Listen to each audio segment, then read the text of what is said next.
ang ganda ng season 1 eh. Ang ganda ng season 1 eh, kaya para ako na-inspire ako na, tara, gawin natin yan. Okay yan, ibang art yan. So at the end of the day, yung art pa rin yung rason kung bakit ako nandito. So, ibig mo sabihin, nung napanood mo yung season 1, parang talagang naisipan mo na, ay, gusto ko sumali dyan. Well, hindi pa, honestly. Hesitant ako sa umpisa. Sobra talaga. As in, your face sounds familiar.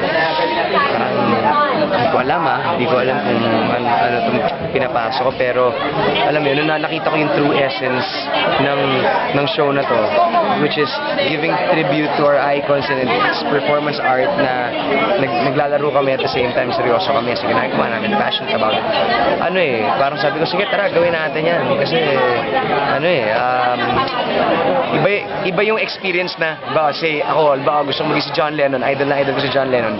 Pwede akong maging yung idol ko for a night, for 14 weeks. Pwede akong maging yung mga iniidolo ko, di ba? Pero wala kayong say, di ba? Kung sino yung gagayahin. May suggestions kami. Pwede kami suggest na, baka pwede natin gawin tong si ganito, si ganyan. Pero at the end of the day, ang desisyon nasa management pa rin naman. Kaya like kami nagugulat pag nakita namin, hi, how are you? Yung ganitong show ba, paano siya nakakatulong sa'yo as an artist? Honestly, learning. Instant research siya eh. Kumbaga, pagaya mo sa akin kung sino mo artist, hanapin ko yan, Google ko yan, YouTube ko yan, naaralin ko yan. At the same time, nagkakaroon ako ng info sa kanya. So ako as an artist, nalalaman ako sino yung gusto ko na sundan na path ng career as a musician. Alam mo yun? Parang yung sino yung gusto mong i-emulate na type ng career. So nakikita mo na parang, maganda to yung ginawa niya dito sa buhay niya na to. So pwede ko siyang ma-apply sa sarili kong buhay, pati sa pananaw ko. Alam mo yun, ganun. Anong feeling na ang daming nag-compliment sa'yo kanina? Parang revelation ka. I'm grateful, honestly. Kasi,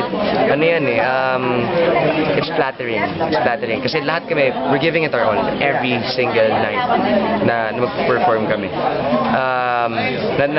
Natuwa lang ako sa mga compliments na binibigay ng mga kasama ko dito sa show. Kasi, siguro, alam nila na out of the box sa akin to eh. Yun nga yun, nung una kaya rin ako hesitant kasi out of the box talaga sa akin to. Pero, yun nga, I just like diving into the unknown sa game. Kuyan, bakit curious lang kami, bakit Rebel? Rebellious ka ba? Hindi, sila nagpangalan ng Rebel. Oo nga, bakit Rebel daw? Mukha yata ako. Parang gano'n. Hindi. Pero yun naman yung sinasabi namin, tinatakal namin.